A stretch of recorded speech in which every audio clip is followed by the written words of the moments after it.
కూటమి తరపున నాయకుడు ఎవరు కావాలి అని కోరుకుంటున్న దానికి 7.72% మంది జూనియర్ ఎన్టీఆర్ కావాలని కోరుకుంటున్నారు. అదే పవన్ కళ్యాణ్ గారిని అంటే కూటమి తరపున ఓట్లేసిన వాళ్ళలో పవన్ కళ్యాణ్ గారిని 39.53% వచ్చింది. నారా లోకేష్ గారికి 47.55% వచ్చింది.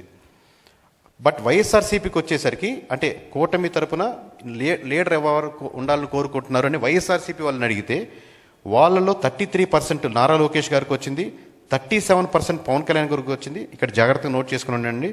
21.53 దిస్ ఇస్ ద హైయెస్ట్ అండి. వైఎస్ఆర్సీపీ వాళ్ళు కూటమి తరపున ఎవరు లీడర్ ఉన్న దాంట్లో 21% జూనియర్ ఎన్టీఆర్ గారికి వచ్చింది.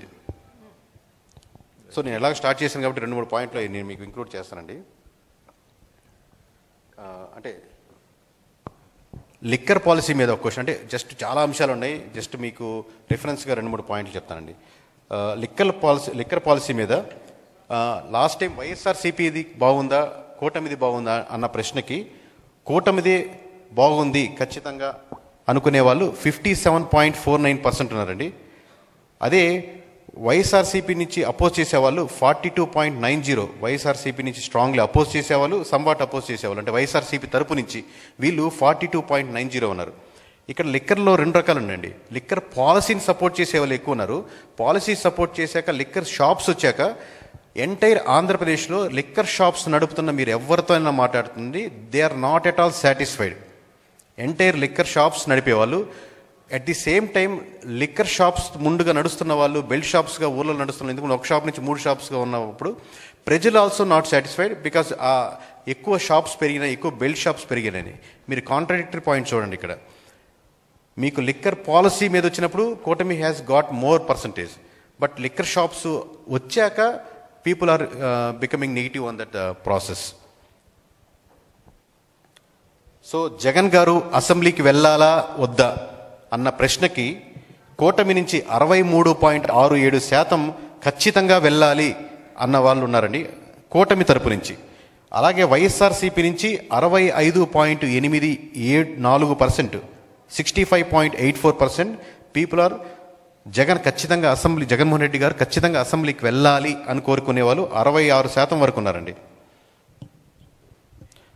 అదే జనసేన నుంచి అయితే అంటే కేవలం ఇప్పుడు మీరు చెప్పింది కూటమి నుంచి అన్నారు కదా, కేవలం జనసేన నుంచి చూసుకుంటే 36% వద్దు, అపోజిషన్ లీడర్ స్టేటస్ లేకుండా మీరు వెళ్ళకూడదు అని జగన్మోహన్ రెడ్డి గారు చెప్పేవాళ్ళు 36.67% ఉన్నారండి. జగన్మోహన్ రెడ్డి గారు అసెంబ్లీకి వెళ్ళాలా ఉండకూడదు అనే దాని ప్రశ్నకి.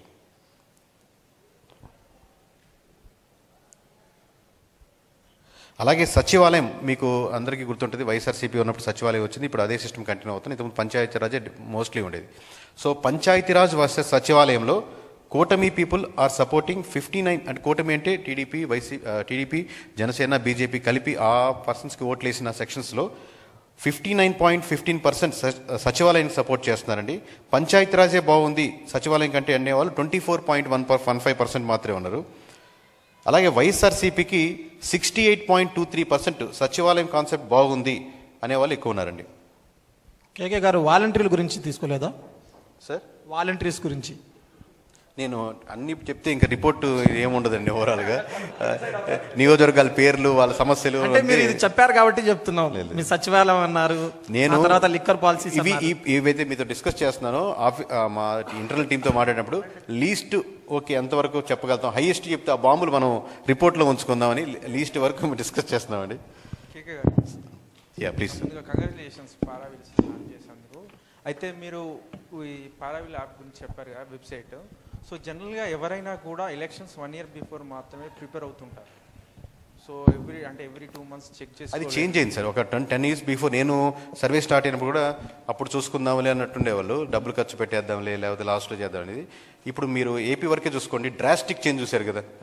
సో సమ్వేర్ లీడర్స్ ఆల్సో అలాంటి ఇదేదో మనకు లాంగ్ టర్మ్ కాదు పొజిషను, మెడల్ ఓడలవచ్చు అని అట్లా చెప్పి మీరు చెప్పింది నేను యాక్సెప్ట్ చేస్తాను. 100% కాదు, అరౌండ్ 70%గా ప్రోయాక్టివ్గా ఉన్నారు. నాకు ఎవ్రీ మంత్ తెలియాలి, ఎవ్రీ ఆల్టర్నేటివ్ మంత్ తెలియాలి, ఏం చదువు నేను తెలుసుకుంటూ నేను నడుచుకోవాలి, మార్చుకోవాలి, నాకు పార్టీ ఓడిపోయినా పర్లేదు నేను ఎమ్మెల్యేగా గెలవాలనేది. సో ఈ section of people mostly educated రావడం లేకపోతే జనరేషన్ రావడం వల్ల పెరిగింది, ముందుకు వచ్చింది. వన్ మోర్, సో మీరు జూనియర్ ఎన్టీఆర్ ఫీల్డ్లో లేరు, ఎక్కడ అంటే ప్రెస్ మీట్ కూడా పెట్టలేదు, పొలిటికల్స్ రాజకీయాల గురించి మాట్లాడలేదు, అయినప్పటికీ కూడా జూనియర్ ఎన్టీఆర్ గురించి మాట్లాడారు పీపుల్. సో లిస్ట్ లో అందరూ ఉంటారండి, అందరూ ఉంటారు, పురంధేశ్వరి గురించి అందరూ ఉంటారు. నిజంగా ఒకవేళ జూనియర్ ఎన్టీఆర్ ఫీల్డ్లోకి వస్తే ఎలా ఉంటుంది? అది నేను హైపోథెటికల్గా చెప్పట్లేదు, ఉన్న పర్సంటేజ్ ఉన్న. అందుకే ఇక్కడ నేను మీకు చెప్పినట్టు మనిషి మాట్లాడలేదు, ఎమోషన్ మాట్లాడలేదు, క్యాస్ట్ మాట్లాడలేదు, ఇంకోరు మాట్లాడలేదు, డేటా మాట్లాడుతుంది అన్న కాన్సెప్ట్. ఎందుకంటే డేటాలో ఏముందో మేము అదే చెప్తున్నాం. ఇప్పుడు ఇందాక మీరు చూసినటువంటి స్లైడ్స్లో కూడా ఏదైతే మాకు వస్తుందో అదే దాన్ని కన్సాలిడేట్గా మేము ఇక్కడ మీ ముందు ప్రజెంట్ చేయడం, కానీ మా సొంత అభిప్రాయాలు, మా కోరికలు, ఇష్టాలు, ఎందుకంటే ఒక్కొక్కరు ఒక్కొక్క అభిప్రాయాలతో ముందుకు వస్తారు కాబట్టి దాని లేదు, డేటా ఏం మాట్లాడుతుంది అనేది మీ ముందుకు చెప్పడం జరుగుతుందండి. సో ఫైనల్ ఏంటంటే, ముందుగా మీరు పారావెల్ తీసుకొచ్చారు కదా, సో జనాలకి ఏంటంటే అలవాటు చేసి తర్వాత ప్రైస్ పెడితే బెటర్ ఏమో, అంటే జియో ఫ్రీగా ఇచ్చిన తర్వాత వీళ్ళు ఛార్జ్. నేను కాదన్నాను సార్, ఎవరైనా సరే మామూలుగా ప్రైస్ దాని తగ్గట్టుగా ఒక 10 రూపాయలు పెంచుకోవాలనుకుంటారు, మనం ఇంకో 10 రూపాయలు అవకాశం ఉంటే పెంచుకోవాలనుకుంటారు. లేదండి నేను డెడ్ చీప్గా ఇచ్చేస్తాను అనేది ఎవరైనా అంటే అది అవాస్తవం. నేను అలాంటి వాడిని కాదు, మీకు అందరూ తెలుసు, ఉన్న విషయం బట్ నేను దాని మీదే ఉన్న ఖర్చుకు 10 రూపీస్ ఎక్స్ట్రా యాడ్ చేసుకోవడానికి అందరికీ ఉంటుంది, వాట్ ఎవర్ మేబీ.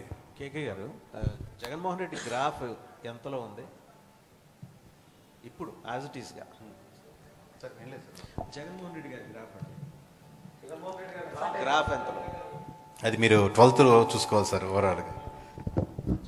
కేకే గారు పర్సంటేజెస్ అన్ని చెప్పారు కదా ఇక్కడ, అలాగే ఆయనది ఏమన్నా మీరు ఐడెంటిఫై చేశారు? చెప్తాను సార్ మీకు 12th రోజు మీకు డీటెయిల్గా వచ్చి. సార్ ఇప్పుడు ఏంటంటే, అంటే సర్వే అనేది చాలా రకాలు చాలామంది చెప్పారు, బట్ లాస్ట్ మనం చూస్తే కేకే సర్వే అనేది చాలా క్రూషియల్ రోల్ ప్లే చేసింది.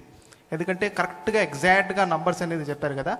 సో నేనేంటంటే ఇప్పుడు మీరు పారావీల్ అని వచ్చారు కదా, ఇది ఎక్కువ శాతం పోల్స్ మీద వెళ్తుందా లేదంటే జనాల దగ్గరికి మళ్ళీ వెళ్తూ ఉంటుందా, ఎలా ఉంటుందంట రేషియో పర్సెంటేజెస్? దీంట్లో పోల్స్ అన్నీ ఉంటాయి, అన్ని ఎమ్మెల్యేలు ఉంటాయి, బట్ ప్రజలు అనేది సెంట్రిక్ పాయింట్స్. ఇందాక చెప్పినట్టు నియోజకవర్గమే సెంట్రిక్ అనుకుంటే, నేను ఒక నియోజకవర్గం అనుకుంటే, నా నియోజకవర్గంలో ఒక ఎమ్మెల్యే ఉన్నాడు, నా నియోజకవర్గంలో ప్రజలు ఉన్నారు, నా నియోజకవర్గంలో క్యాస్ట్ ఉన్నాయి, నా నియోజకవర్గంలో సమస్యలు ఉన్నాయి, నా నియోజకవర్గంలో డేటా ఉంది, నా నియోజకవర్గంలో యూత్ ఉన్నారు, నా నియోజకవర్గంలో అన్ఎంప్లాయ్మెంట్ ఉంది, నా నియోజకవర్గంలో పాత ఎలక్షన్స్ జరిగినాయి, నా నియోజకవర్గంలో ఎన్నో సమస్యలు ఉన్నాయి, నా నియోజకవర్గంలో వృద్ధులు ఉన్నారు, నా నియోజకవర్గంలో చాలా ప్రామిస్ చేసి ఇంకా చేయలేని ఉన్నాయి, అట్లా చాలా లిస్ట్ ఆఫ్ ఉంటాయి.